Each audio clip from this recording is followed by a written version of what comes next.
Hello everybody, welcome back to my YouTube channel. So guys, in this video I'm gonna be showing you how to fix your password cannot include your name, phone number or part of your email address. Let me tell you that if you are creating the Apple ID and you have given your password and it's not working for you guys and you are getting the error like this, and if you are changing the password and it's not working for you guys, then I'll show you how can you fix it. So first of all guys, let me tell you that you have to close this page. Now let me tell you that just simply have to make sure that you are not putting your Apple ID name in your password, and also make sure that you are not putting your email address there. Okay guys, or also make sure that you're not putting the phone number. Okay guys, just simply have to put the password other than that. Okay guys, and after that you can easily create or you can easily change the password.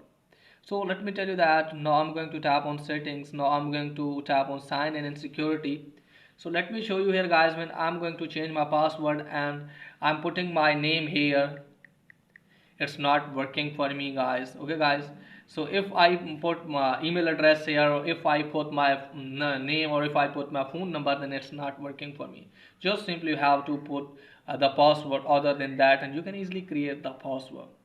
So that's the way guys you can easily fix this issue. So that's pretty much for today's video. If there is helpful, please like and subscribe my channel. Thanks for watching.